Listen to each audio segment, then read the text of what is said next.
This week on Arts InSight, Houstonians and their city. It's a way of us looking at the Bayou differently than we'd look at it before. The story behind that iconic blue dog. And one of the stories had a story about this loup-garou, a Cajun werewolf dog that haunted this house. Another side to filmmaker David Lynch. And born out of painting. And witness cutting-edge art as it's created. You can always buy cool technology, but in terms of developing a community and something bigger than that, that's what's really kind of special about RPI Impact. I'm Ernie Manous, and it's time to get Arts InSight.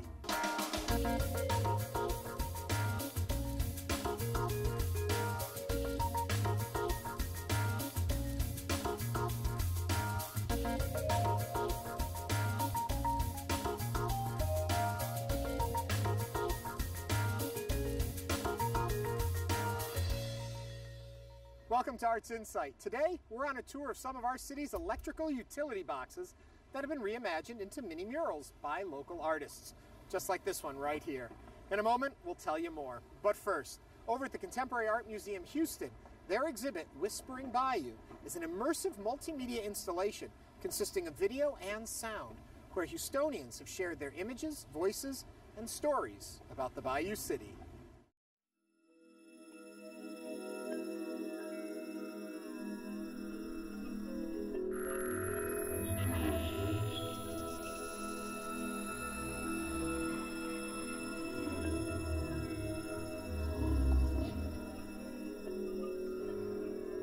I learned about Brace Bayou, and all of a sudden I realized that we live in a natural environment. It's not just the city of Houston, but it's this natural environment. On top of that, I found out that the Brace Bayou watershed has 722,000 people in it, and 1 in every 4 Houstonian is a person who was born in another country. And so I began to think, how can we talk about this bayou in a way that would have people be involved in it? And that's what Whispering Bayou is. And it's a way of us looking at the bayou differently than we'd look at it before. When a person comes to the screen picks it up and begins to interact with the person. The screen is divided into sections, and each section has a certain amount of content and information to it. And as you walk through the screen, it picks it up and it brings back the information. The program is also set up so that if you just stand there, you'll be able to get interaction as well. So as you're moving through it, you're moving through a music and you're moving through a dreamlike sequence at the same time.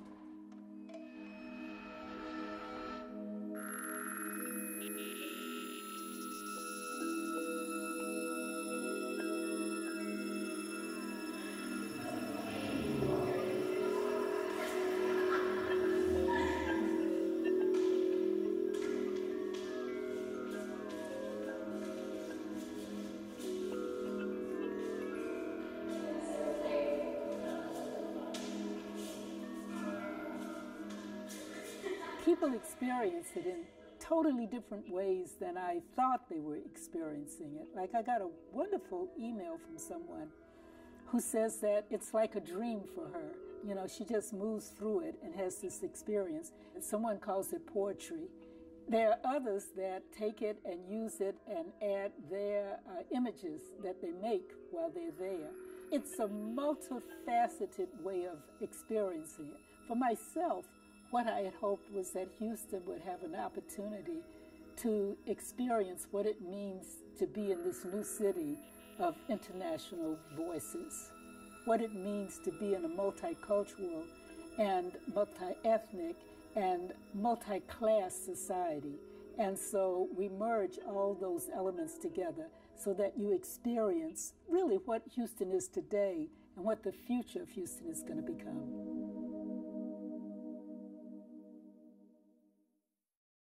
Whispering Bayou continues through November 1st. To learn more, visit the Contemporary Arts Museum Houston's website at camh.org.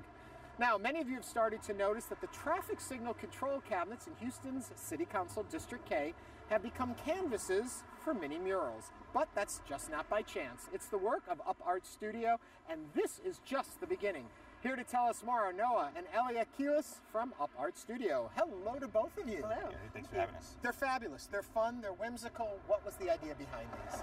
So the idea behind it was just very simple. We saw that there were cities all over the world already doing this. And so we decided that, why not Houston? We're the fourth largest city, and we've got 2,400 of these in the city of Houston alone. So there's an awful lot of them. There's an awful lot of campuses. How did it start here, and how's it going to grow? So basically, we went to the Public Works Department, and we told them about, of course, the idea, and they were very excited about it. It was something that they had already wanted to do, and so we then went to the Mayor's Office of Cultural Affairs, again met with enthusiasm, and then it was suggested that we meet with the Houston Arts Alliance since they are the curators for the city. And so we got everybody in the room, everybody was on board, everybody loved the idea. So then it came to, we needed to fundraise the money. And we started meeting with all of the city council members. And Councilmember Larry Green in District K was the first one that said, I believe in what you guys are doing. I think that it will help my neighborhood tremendously, and we would love to do it. So that's how I'm going to jump to Noah on this one. They actually do help out a neighborhood. What's the advantage of having these painted this way? Easy. What it does is it helps with graffiti abatement. One, we utilize Houston's top urban and street artists to paint these cabinets. And what it is the police, the streets tend to police themselves, meaning these cabinets will help stop graffiti. Because in instances, graffiti artists or vandals will not perpetrate a crime or their act of art onto a box. So you get the advantage of it cuts down on graffiti. Mm-hmm. Also, I guess it builds pride in your community. Civic pride, civic art through civic pride. Absolutely. Yeah. Okay, they are whimsical fun, as I said at the beginning of it, and each one is different. How did you pick the artists? They were all artists that we had previously worked with, and so we wanted the pilot phase to come out with a bang, and so we chose the top artists that we knew could pull it off for us. List some of them for me. So we have 212, Anat Ronan, Sebastian Mr. D. Boileau, we have Gabriel Cruz-Mack, Lee Washington, Anna Maria, who's an international sensation. The list goes on and on, and they're all wonderful artists. 2,500 of these boxes, you say, in the area. Where are you going to find the artists for that many boxes? We are starting an open call September 19th through the Houston Arts Alliance, and so every artist in the city will have the opportunity to participate and submit their ideas for boxes. Well, if people want to take a virtual tour of all the boxes, where can they go to learn more? They can go to minimurals.org. Thank you both very much. Thank you, Ernie. This past summer, Houston was lucky enough to have the work of George Rodrigue on display at West Ave. Since his passing in December 2013, his family and friends have assembled a choice collection of paintings that span 50 years of his work. One of his sons, Jacques Rodrigue, gave us an overview of the exhibit. We put together these shows to really showcase Dad's work from the last 45 years and to tell the story of how he evolved as an artist, where the Blue Dog came from. And so it's all curated by my family, and it's about 75 paintings in this location here in New Orleans. An only child, George Rodrigue grew up in the small town of New Iberia in the 1950s. He was in third grade when, recovering from polio, he discovered an interest in painting, and by age 9 decided he would become a professional artist. After high school, he studied art at USL in Lafayette, Louisiana, and then at the Art Center College of Design in Los Angeles. He didn't know what really an art career looked like. And so when he moved to Los Angeles and started to go to school there, he learned from some of the greatest artists of the time that were living in the LA area. He was there when Andy Warhol's Campbell Soup Can was on the front page of the LA Times and had the show at the Ferris Gallery. And all of those kind of things inspired him. And he learned from all these guys who had been doing it professionally for so long of how to ask the right questions and how to get this real base of the basics of art form and creation, so that when he came back to Louisiana, he could apply all those things that he learned to the Louisiana landscape. He wanted to paint the landscape how he saw it, a very pop art kind of version with these oak trees and landscapes, and that's where the show starts. He wanted to tell the story of who the Cajuns were. He realized how unique we were here in Louisiana and South Louisiana, and he wanted the world to understand that. Because most people didn't know about Cajun culture in the 60s. It wasn't even a word in popular culture. And so some of those early Cajun pieces are here. And then actually the first blue dog painting ever painted is here. It's called Watchdog. So in 1984 was when the World's Fair was here in New Orleans. And he was commissioned to do a book of Cajun ghost stories. It was 40 stories, and he was commissioned to paint 40 paintings to go with each of the stories. And one of the stories had a story about this loup-garou, a Cajun werewolf dog that haunted this house. And so he painted this painting using a model of his old dog named Tiffany, and painted her bluish grayish as if she was under the full moon. And it was actually the public that called these loup-garou paintings the Blue Dog. And that's when it changed his mind, and he realized that he could create this blue dog as his new pop art symbol, his new Campbell soup can. While his previous work had drawn from the past and the history of Cajun culture, this new subject gave Rodrigue a way to comment on life today, and his palette took on the bright colors of pop art. The Blue Dog became a hit worldwide. Ad campaigns for Xerox and Absolute Vodka solidified Rodrigue's new icon of pop art. After the disastrous events of 9/11/2001, Rodrigue again turned to the Blue Dog for expression. My dad went to his canvas and his easel, and he felt America had been attacked, and he wanted to just get it out, get that feeling out. And so he painted a blue dog with an American flag in the background, and realized that the blue of the dog made it look too happy. And so he took out his white paint and was basically going to start over. But as he whited out the dog, he realized that it was a more powerful message, that all the color had been drained from the blue dog. And so he looked at it and immediately said, this has got to be a print. We sent it out and said we would sell 1,000 of these prints at $500 a piece and try to raise some money for the Red Cross. Little did we know that the entire run of the prints would sell out in about 2 weeks. And he realized he made a mistake, that he had limited the number of the prints. We could have raised a lot more money. And so when Katrina hit New Orleans, everyone was expecting him to do something else. And so we formed Blue Dog Relief with a series of prints that raised about $2.5 million for recovery post-Katrina. From this relief and recovery stance, Rodrigue chose to become more proactive in his charitable giving, establishing the George Rodrigue Foundation of the Arts. For years, students and teachers all across the world really had been painting their own blue dogs and sending them to us. So we decided that we would start a foundation that was all about arts and education, having no idea what that meant. And so we looked for models to replicate across the country and found this great foundation in Arkansas called the Thea Foundation, and borrowed the ideas of some of their programs and brought them to Louisiana, and really began to understand exactly what the research shows about students who learn through the arts. They score higher on their tests, they have fewer discipline problems, and they have a higher attendance rate. They actually want to come to school. And so what we've done for the last 5 years is to advocate for more arts in our schools through our programs. The programs include George's Art Closet, which provides art supplies to schools across the state, and an annual art contest awarding $45,000 in college scholarships. Our biggest, most ambitious program is called Louisiana A+ Schools. And with that program, we actually train entire school faculties how to use the arts in every classroom and every subject, using music to teach English, using visual art to teach some kind of math concept.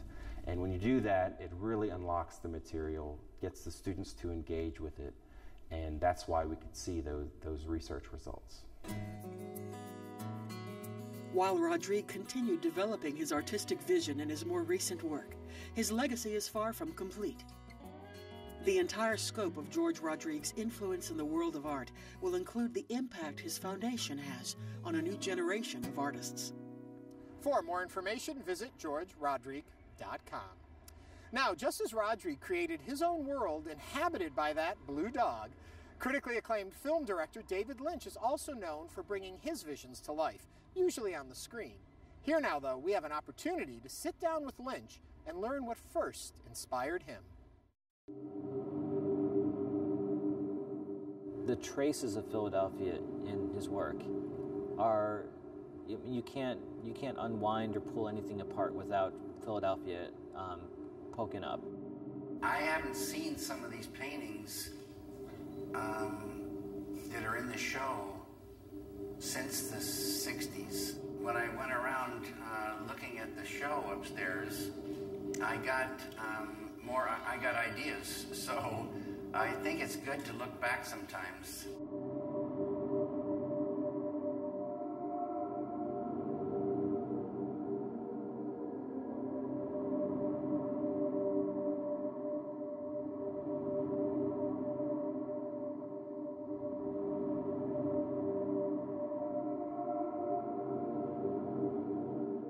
I always say Philadelphia, Pennsylvania is my biggest influence. There's something about the mood here. There was dark carved wood, banisters and stairways. There was a certain type of green that they would paint the rooms, either white or this strange green. The rooms had nice proportions. So there was a certain kind of purity. It hadn't been disturbed, except by the soot. It wasn't any one particular thing or scene that you witnessed here. It was the mood and is what some of the images did when they got down inside of you. Yeah, Philadelphia is percolating in me. The Unified Field is the first museum exhibition of David Lynch's paintings and drawings ever. It's the largest survey that's ever been on view in an American museum, and it's the first. Back in 1965, and I want to... He's also an internationally known film director, writer, and he has been nominated for Academy Awards, pretty much a celebrity. He's known throughout the entire world as a film director, but David Lynch is at heart a painter. I only wanted to be a painter. I got into film by accident in this very building, in one of the studios right over here. The first film I ever made is now being shown here as it was when I made it. And it was projected in this room, almost just to the right of where you're sitting, on a 16mm projector. And then I had a tape recorder with a loop of Siren, and it was played right here.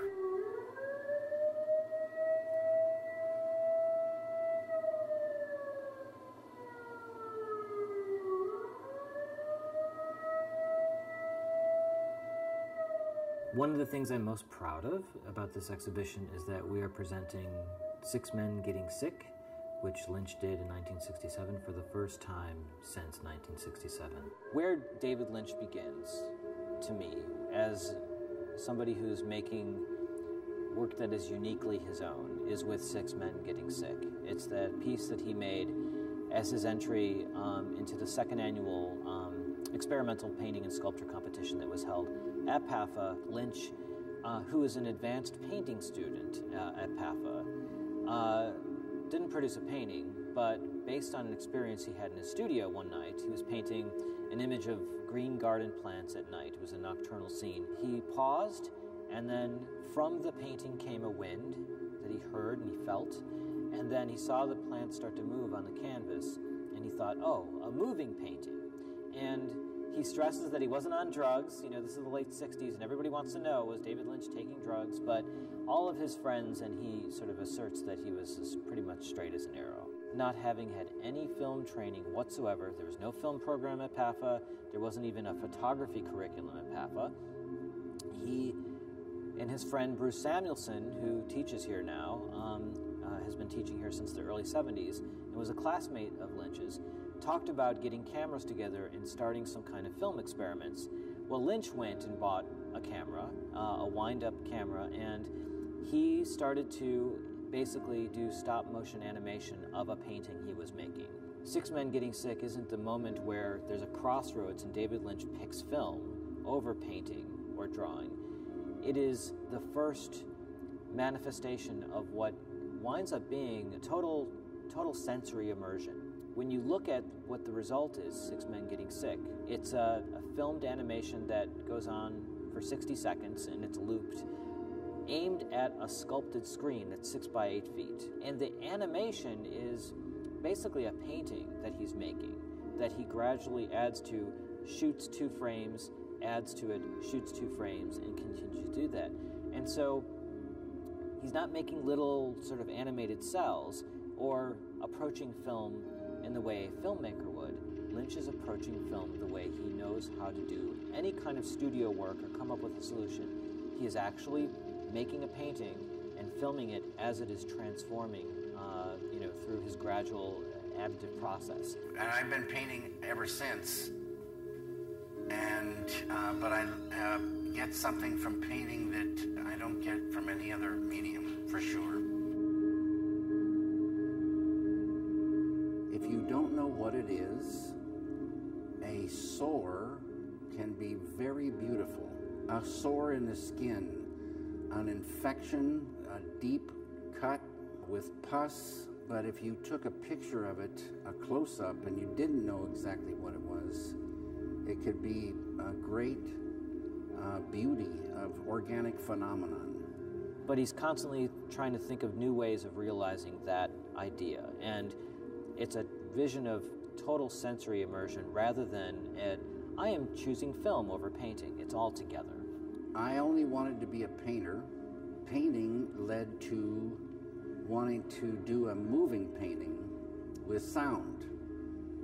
So cinema to me is sound and picture moving together in time. And for me, it was born out of painting. Eraserhead is also this intuitive process that he is making a film in a manner that takes 4 years, partly because of funding, but also because of the nature of the way he's constructing the world. Constructed and added to in the way that somebody working in a studio, doing something, putting something in juxtaposition, adding something to it, would do a film, rather than somebody who's shooting a narrative that has a linear sort of trajectory.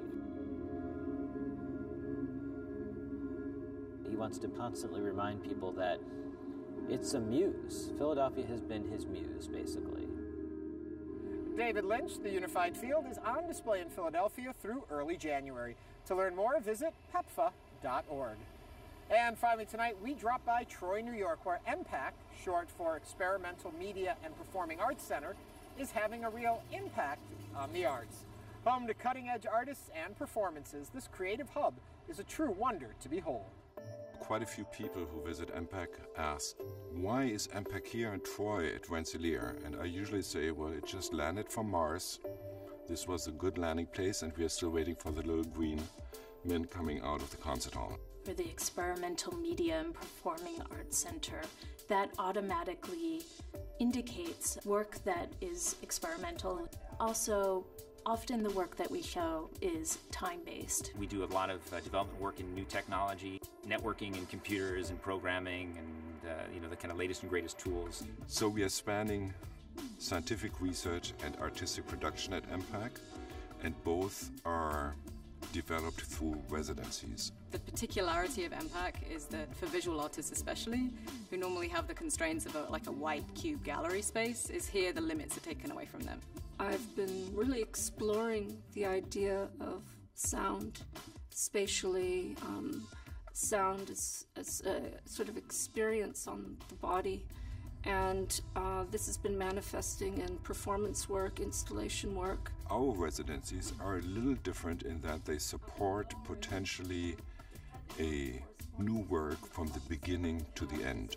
And what I'll do is I'll work with the parameters of the frequency range of this, and also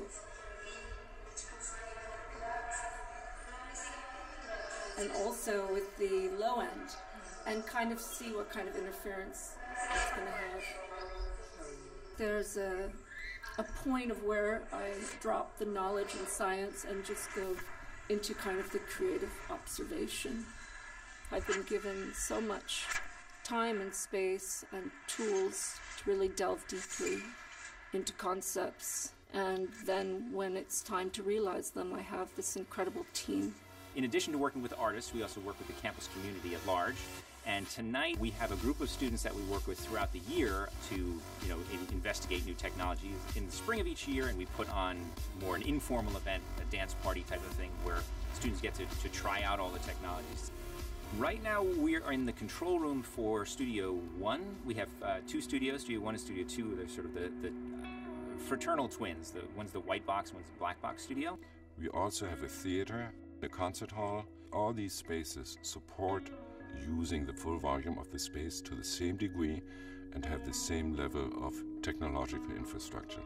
My favorite part of my job here is really the conversations that take place with everyone from philosophers that are invited to speak to the students here on campus, and to see the way that they receive the programming and reflect on it. I think one of the major draws of MPAC is that it's part of RPI. It's really a community thing. You can always buy cool technology, but in terms of developing a community and something bigger than that, that's what's really kind of special about RPI MPAC. MPAC's really an extraordinary place.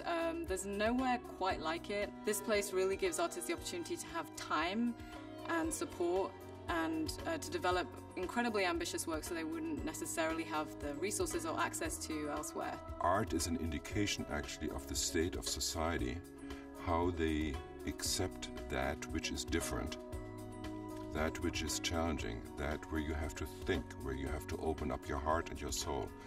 That is for me the most interesting and challenging part of our work at MPAC, to be a place where this can actually happen, where we challenge ourselves in looking at others in a different way each time we encounter something. For more information, visit impactrpi.edu. And that does it for another episode of Arts Insight. Next week, we chat with art quilter Kim Ritter and visit the Museum of Southern History at HBU.